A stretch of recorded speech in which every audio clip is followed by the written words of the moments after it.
네, 오늘 함께 우리가 나눌 하나님의 말씀은 제목은 노뱀, 제가 들려야 사는 인생이라는 제목으로 함께 나누어 보도록 하겠습니다. 본문 말씀은 민수기 21장 4절에서 9절 말씀이지만 함께 보실 말씀은 요한복음 3장 12절에서 15절과 고린도후서 5장 20절에서 21절까지 함께 연결해서 오늘 말씀을 나누어 보도록 하겠습니다. 우리는 살아가면서 거의 다 왔다고 생각했는데 오히려 더 힘들어지는 경험을 종종 하게 됩니다. 운전을 하다가 목적지가 얼마 남지 않았는데 갑자기 내비게이션이 우회합니다라고 안내할 때 아니 거의 다 왔는데 왜 돌아가야 하지? 하면서 순간 답답하고 또 짜증이 나기도 합니다. 그런데 나중에 알고 보면 앞에 사고가 있었기도 했고 또 길이 막혀 있었을 때도 있고 또 공사가 진행되고 있어서 그 돌아가는 길이 사실은 가장 안전한 길이었던 경우가 많습니다. 우리의 신앙도 그런 것 같습니다. 기도했는데 응답은 늦어지고 열심히 믿었는데 문제는 더 커지는 것 같고 하나님께 가까이 가려는데 오히려 더 먼 길을 걷는 것처럼 느껴질 때가 있다는 것입니다. 오늘 본문에 나오는 이스라엘 백성도 바로 그런 상황에 놓여 있었습니다. 그 힘들고 어려운 광야를 지나고 이제 약속하신 가나안이 멀지 않아서 조금만 더 가면 약속의 땅인데 하나님은 그 이스라엘 백성들에게 에돔을 통과하지 말고 돌아가라고 하셨습니다. 눈앞에 목적지를 두고도 다시 광야를 돌아가야 하는 처지가 되었던 것입니다.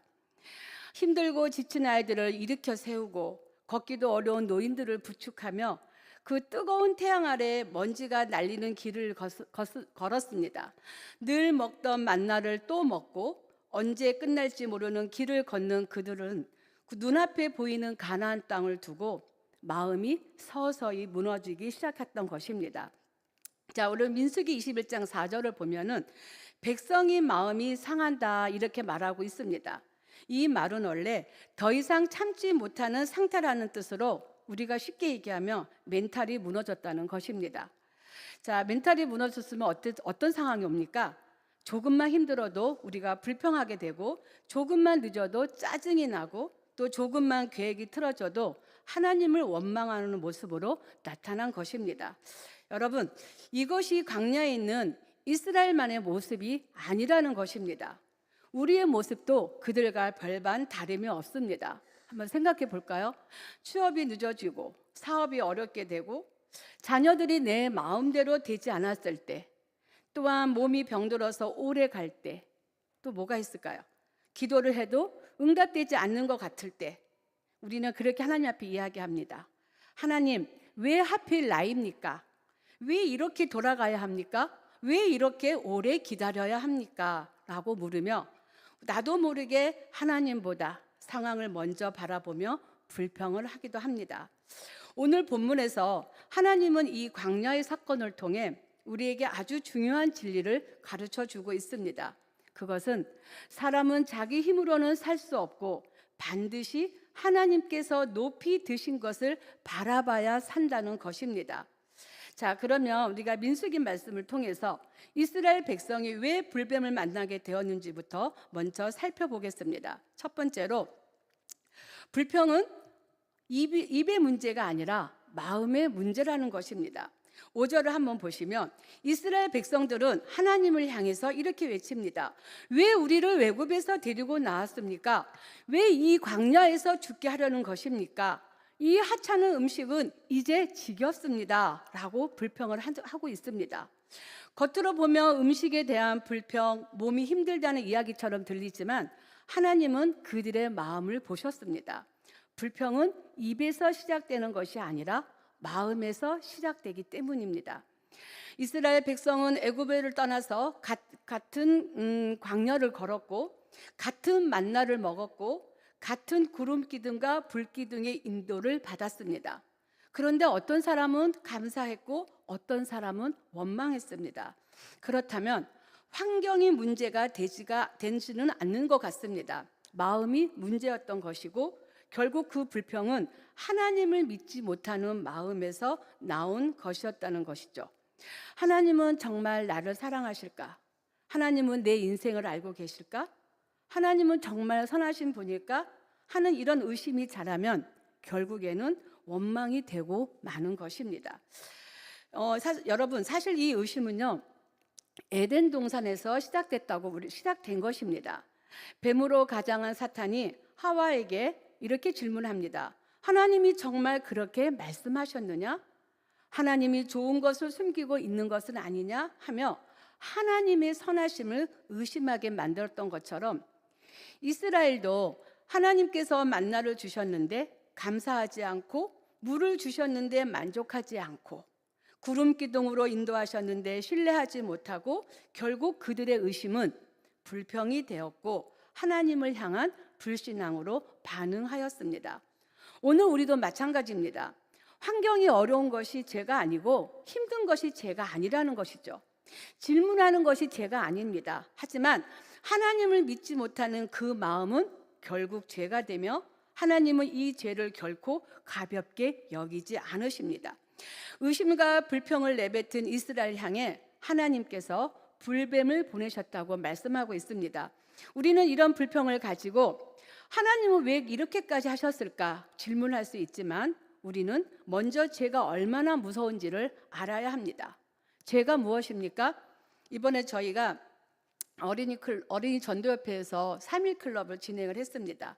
그때 죄에 대해서 간략하게 정의를 해줬는데 너무 공감이 가서 제가 이야기를 합니다.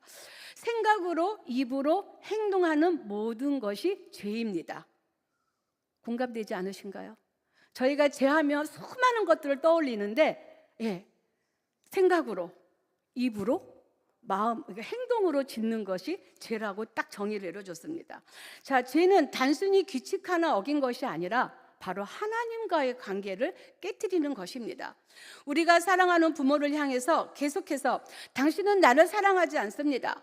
당신은 나를 괴롭히려고 합니다. 하고 말한다면 그 부모의 마음이 어떻겠습니까? 이스라엘 백성이 그랬습니다. 하나님께서 모든 필요를 채우시며 인도하시며 자신들을 살리셨는데도 하나님이 자신들을 죽이려 한다고 말했습니다. 그래서 하나님은 이스라엘의 죄의 심각성을 보여주셨습니다. 바로 이 불뱀을 보내시는 건데 광야에는 실제로 독사가 많이 산다고 합니다. 하나님께서 보호의 손을 잠시 거두시자 불뱀이 백성 가운데 들어와서 많은 사람을 물어 그들은 죽어갔습니다. 그때서야 백성은 자신들의 죄를 깨달았습니다. 여러분, 우리가 아플 때 건강의 소중함을 알고 잃어버릴 때 은혜를 알듯이 죄를 깨달았을 때 비로소 우리가 구원의 은혜가 얼마나 큰지 알게 됩니다. 그러므로 우리가 기억할 것은 하나님은 심판 가운데서도 살 길을 준비하심을 믿으시기 바랍니다. 저의 심각성을 깨달은 백성들은 모세에게 다급하게 달려왔습니다. 우리가 여호와와 당신을 향하여서 원망함으로 범죄했습니다 라고 고백을 합니다. 백성이 자신의 잘못을 깨닫게 되었습니다. 이것이 회개의 시작입니다. 핑계대지 않고 남 탓하지 않고 자기 죄를 인정하고 고백하자 하나님께서는 놀라운 처방을 주셨습니다. 불뱀을 만들어 장대 위에 매달고 물린 자마다 그것을 바라보며 산다고 하였습니다. 모세는 놋뱀을 만들어서 매달았습니다. 그리고 물린 사람마다 장대 위에 높이 들린 놋뱀을 바라보면 살았습니다.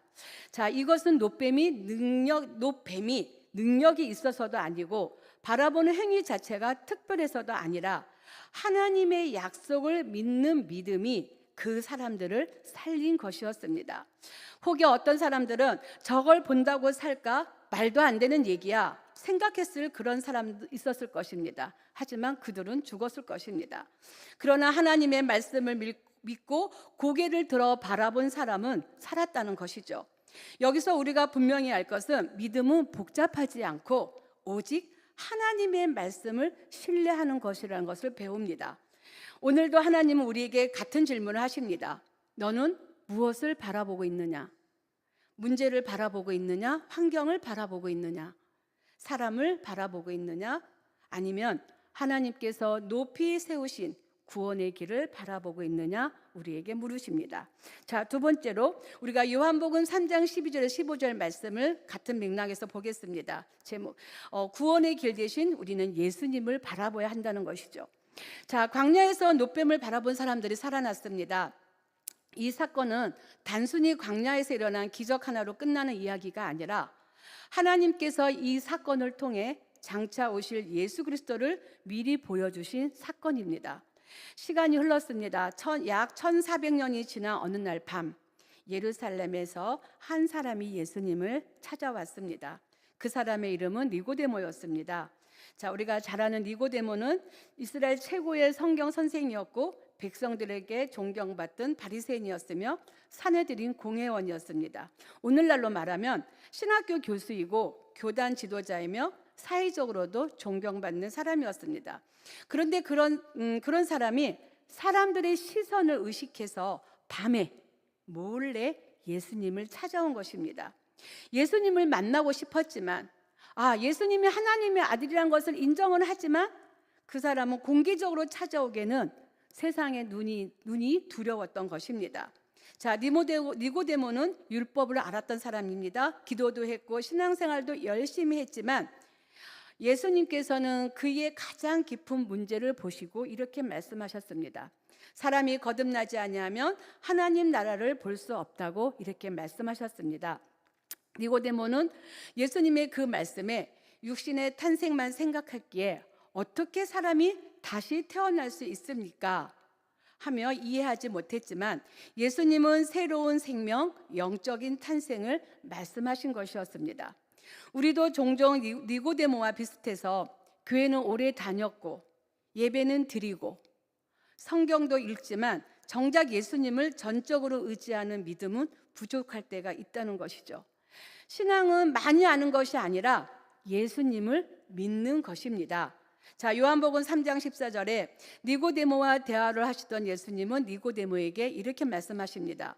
모세가 광야에서 뱀을 든 것 같이 인자도 들려야 하리니 라고 말씀하셨습니다. 예수님이 니고데모와 대화를 하면서 놋뱀의 이야기를 한 것은 그냥 툭 튀어나온 것이 아니라 놋뱀을 통하여 장차 오실 예수 그리스도의 십자가를 예고하셨다는 것입니다. 광야에서는 장대 위에 놋뱀이 들렸다면 골고다 언덕에서는 십자가 위에 예수님이 들리셨을 것을 말씀하시는 것입니다. 광야에서는 놋뱀을 바라본 사람이 살았지만 골고다 언덕에서는 십자가에 달리신 예수님을 믿는 사람이 영원한 생명을 얻었습니다. 또한 광야에서는 육신의 생명을 얻었지만 십자가에서는 영원한 생명을 얻었습니다. 그리고 광야의 놋뱀은 그림자였고 잠시 사람을 살렸지만 예수님은 실체이시며 죄와 죽음을 영원히 이기셨습니다. 그래서 예수님은 자신을 가리켜 인자도 들려야 한다고 말씀하셨습니다. 여기서 들린다는 말에는 십자가 위에 높이 달리신다는 뜻과 그 십자가를 통해 하나님의 영광이 나타난다는 뜻, 이 두 가지 의미가 담겨져 있습니다. 세상 사람들은 십자가를 실패라고 가장 수치스러운 죽음이라고 생각하지만 하나님은 그 십자가를 가장 위대한 승리의 자리로 바꾸셨습니다. 사탄은 예수님을 죽였다고 생각했으나 오히려 그 십자가에서 죄가 패배했고 죽음이 무너졌고 사망의 권세가 깨졌습니다. 십자가는 패배가 아니라 승리였고 저주가 아니라 축복이었고 죽음이 아니라 생명이었습니다. 여기서 우리는 아주 중요한 질문을 해야 합니다. 예수님은 왜 십자가에 들리셔야 했을까? 그 이유는 우리의 죄 때문입니다. 죄에는 반드시 대가가 따르고 하나님은 거룩하신 분이기 때문에 죄를 그냥 없던 일로 하실 수 없으며 누군가는 죄의 값을 치러야 한다는 것입니다. 우리는 그 값을 감당할 수 없기 때문에 죄 없으신 하나님의 아들께서 우리의 자리에서 서셔서 우리가 받아야 할 심판을 대신 받으시고 우리가 져야 할 죄를 대신 지시고 우리가 죽어야 할 죽음을 대신 죽으신 것입니다. 그래서 십자가는 사랑의 증거입니다. 사랑은 말로만 하는 것이 아니라 대신 짐을 져주시는 것이어서 부모가 자녀를 위해 희생하는 것처럼 예수님은 우리를 위해 자신의 생명을 내어 주셨습니다. 이보다 더 큰 사랑은 없습니다. 여러분, 구원은 무엇입니까? 구원은 바라보는 믿음에서 시작되는 것입니다. 민수기에서 하나님께서는 바라보라 말씀하셨고, 요한복음 15절에 예수님께서는 이는 그를 믿는 자마다 영생을 얻게 하려 하심이라 말씀하셨습니다. 이것은 바라본다는 것은 곧 믿는다는 것입니다. 믿음은 대단한 능력이 아니라 예수님을 의지하는 것입니다. 물에 빠진 사람이 구조대를 붙잡아야 살아날 수 있고, 아픈 사람이 의사를 믿듯이 죄인은 예수님을 붙들어야 삽니다. 우리가 알다시피 노뱀을 바라본 사람 가운데 공로를 세워서 살아난 사람은 아무도 없었습니다. 오직 그저 바라본 사람만이 살았듯이 우리의 구원은 우리의 선행으로 얻는 것이 아니고, 봉사를 많이 한다고, 헌금을 또 많이 한다고, 교회를 오래 다녀서가 아니라 예수님을 믿는 사람, 십자가를 붙드는 사람, 그 사람이 영원한 생명을 얻는 것입니다. 그래서 예수님은 믿는 자마다라고 말씀하셨습니다. 이것은 남녀의 차별도, 나이의 차별도, 학력도, 재산도, 과거도 아무 상관없이 예수님을 믿는 사람은 누구든지 생명을 얻는다는 말씀이셨습니다. 이것이 바로 복음이고, 이것이 하나님의 놀라운 은혜입니다. 혹시 여러분 중에 지금도 자신의 힘으로 문제를 해결하려고 노력하며 애쓰시는 분이 계십니까? 또한 내 의로 하나님 앞에 서려고, 내 노력으로 구원을 이루려고 하시는 분이 계실까요? 하나님은 오늘도 말씀하십니다. 나를 바라보아야 산다고 말씀하고 있습니다. 광야에서는 장대일을 바라보았듯이 우리는 십자가를 바라보는데, 십자가를 바라볼 때 죄 사함이 있고, 용서가 있고, 새 생명이 있고, 절망 가운데 소망이 있습니다. 그러므로 우리 사랑하는 성도 여러분, 우리의 시선을 세상에서 거두어 예수님께 두시기 바랍니다. 문제를 바라보면 두려움이 커지고, 환경을 바라보면 낙심하게 되지만, 예수님을 바라보면 믿음이 살아나고 다시 일어설 힘이 생깁니다. 또한 영원한 생명을 얻습니다. 이것이 광야의 노뱀이 우리에게 가르쳐주는 복음이며, 십자가가 오늘도 우리에게 선포하는 하나님의 은혜입니다. 자, 세 번째로 고린도후서 5장 20절에서 21절의 말씀입니다. 들리신 그리스도를 바라본 사람은 이제 그리스도를 들어 보이는 사람이 되어야 합니다. 자, 광야에서는 노뱀을 바라보는 사람이 살았고, 골고다 언덕에서는 십자가에 달리신 예수님을 믿는 사람이 영원한 생명을 얻었습니다. 그리고 복음은 여기서 끝나지 않는 것입니다. 우리가 흔히 구원을 받는 것을 신앙의 마지막으로 생각하는 오류가 있기도 합니다. 하지만 성경은 그렇지 않다고 말합니다. 구원은 끝이 아니라 새로운 시작이라 말씀하고 있습니다. 예수님을 바라보고 살아난 사람에게 하나님은 새로운 사명, 곧 다른 사람도 살게 하는 일을 맡기셨습니다. 자, 바울은 고린도후서 5장 20절에서 이렇게 말하고 있습니다. 우리는 그리스도를 대신하는 사신이라 얘기합니다. 자, 사신은 다른 말로 대사입니다. 자, 대사는 자기 생각을 말하는 사람이 아니라 자기 나라의 뜻을 전하는 사람이고, 자기 이름이 아니라 왕이나 대통령의 이름으로 일하는 사람으로, 대사의 말에는 왕의 권위가 담겨 있습니다. 한 나라의 대표를 이야기합니다. 자, 그런 대사의 자리를 두고 바울은 여러분이 바로 하나님의 대사라고 이야기를 합니다. 그 예수를 믿는 사람이 대사라고 지칭한 것입니다. 자, 여러분, 우리는 어떤 사람이었습니까? 우리를 실체를 봐야 합니다. 우리는 전에는 죄인이었고 하나님을 떠나 방황하던 사람이었는데, 우리의 죄를 예수님께 맡기고 우리를 용서해 주셨습니다. 그리고 그 중요한 복음의 일까지 하나님은 우리에게 맡기셨습니다. 이것이 엄청난 은혜입니다. 자, 이 은혜가 고린도후서 5장 21절 말씀이 바로 핵심입니다. 하나님이 죄를 알지도 못하신 이를 우리를 대신하여 죄로 삼으신 것은 우리로 하여금 그 안에서 하나님의 의가 되려 하심이라는 말씀입니다. 이 말씀이 복음의 심장이라 할 수 있습니다. 다시 말하면 예수님은 죄가 없으신 분으로 단 한 번도 죄를 지으신 적이 없는데 하나님은 우리의 죄를 예수님께 담당하게 하시고 예수님의 의를 우리에게 입혀 주셨습니다. 마치 더러운 옷을 벗기고 깨끗한 새 옷을 입혀 주신 것과 같습니다. 우리는 죄인이었습니다. 그 죄인에서 의인이 되었고 원수였는데 하나님의 자녀가 되었고 심판받을 사람이었는데 영생을 얻었다는 것입니다. 이것이 또 한 번 강조하면 복음입니다. 구원은 우리가 잘해서 받은 것이 아니라 전적인 하나님의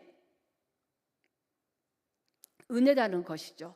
그래서 우리는 더 이상 죄책감 속에서 살아갈 사람이 아니라 은혜 안에서 살아가는 사람이며 은혜를 받은 사람은 은혜를 전하는 사람이 되는 것입니다.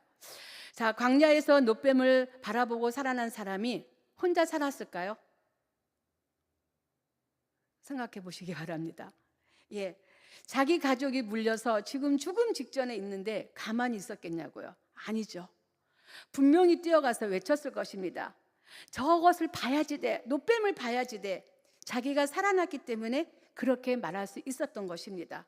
복음이 그렇다는 것입니다. 복음도 똑같다는 것이죠.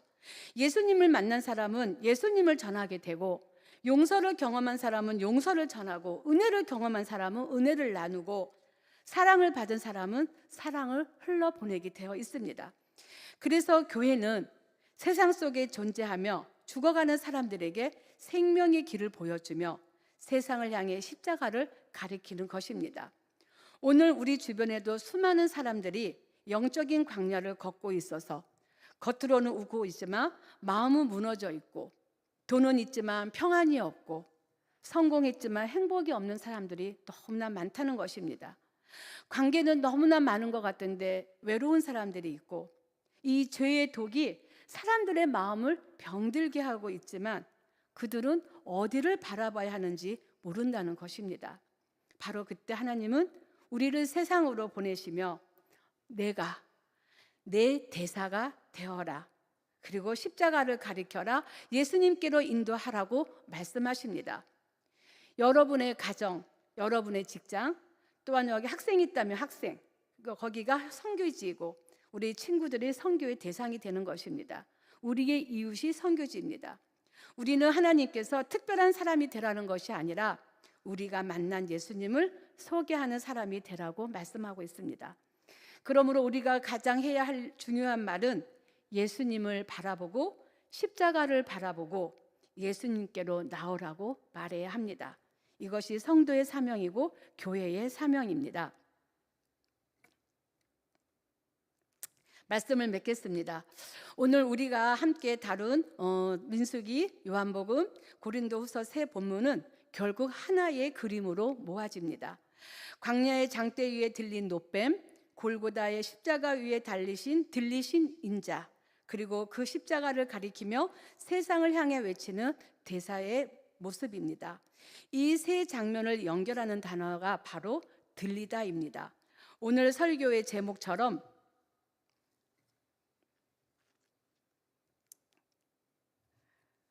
우리 인생은 스스로 일어서는 인생이 아니라 들려야 사는 인생입니다.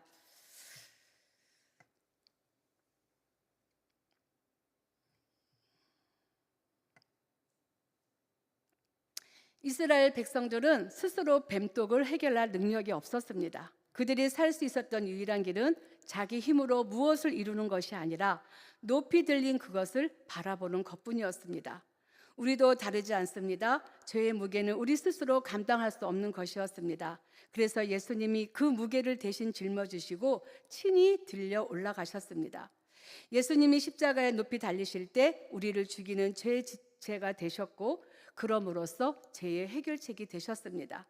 그분이 들리심으로 우리가 살게 된 것이고 우리를 대신해 십자가 달리신 그분의 사랑은 감동을 넘어선 진실한 사랑입니다. 그것은 예수님께서 수치를 견디시고 심판을 받으시며 모든 죄값을 치르셨다는 결단이었기 때문입니다. 사랑하는 우리 성도 여러분, 우리의 인생은 스스로 살아낸 인생이 아니라 은혜로 살아난 인생입니다. 우리는 십자가 때문에 산 사람들이니 이제 남은 삶은 분명합니다. 십자가를 바라보며 살고 십자가를 들어 보이며 사는 인생이 되시기 바랍니다. 오늘도 누군가는 절망 속에 있고 누군가는 죄책감에 눌려 있고 누군가는 인생의 광야에서 길을 잃고 있는데 그들에게 가장 필요한 것은 우리의 능력도 지혜도 아니라 오직 십자가에 들리신 예수 그리스도입니다. 이제 저와 여러분 모두 십자가를 바라보시고 사는 성도가 되시길 바랍니다. 그리고 십자가를 들어 보이며 다른 사람을 살리는 성도가 되시기 바랍니다. 그것이 하나님께서 우리를 부르신 이유이고 그것이 교회가 존재하는 이유이며 그것이 바로 들려야 사는 인생입니다. 주님의 백성으로서 우리는 이 사실을 신뢰하고 삶으로 증거하며 기회가 있을 때마다 때를 얻을 때마다 이 복음의 이야기를 나누기를 주님의 이름으로 축원합니다. 아멘. 기도하겠습니다. 살아계신 하나님 아버지, 광야에서 불평하며 불신앙에 빠졌던 이스라엘 백성들의 모습이 곧 저희의 모습이었음을 깨닫습니다. 환경을 바라보며 낙심하고 문제를 바라보며 두려워하고 응답이 늦어질 때마다 아버지의 선하심을 의심했던 저희들을 용서하여 주시옵소서. 광야에서 장대 위에 들리신 놋뱀을 바라본 자가 살았던 것처럼 골고다 십자가 위에 높이 들리신 예수 그리스도를 오늘도 바라보게 하옵소서. 죄 없으신 주님께서 저희의 죄를 지시고 저희가 받아야 할 심판을 대신 받으셔서 저희를 죄인에서 의인으로 원수에서 자녀로 삼아주신 그 은혜를 감사드립니다. 내 힘과 의지가 아닌 오직 십자가를 바라보는 믿음을 허락하여 주시옵소서. 이제 받은 은혜로 힘들고 어려운 지체들에게 인생의 광야를 걷고 있는 사람들에게 십자가를 들어 보이는 그리스도의 대사로 살아가게 하여 주옵소서. 저희의 직장과 가정과 학교와 만나는 모든 자리가 주님을 전하는 선교지가 되게 하시고 십자가를 바라보며 사는 저희 모든 성도들이 되도록 인도하여 주시옵소서. 예수님의 이름으로 감사하며 기도드렸습니다. 아멘.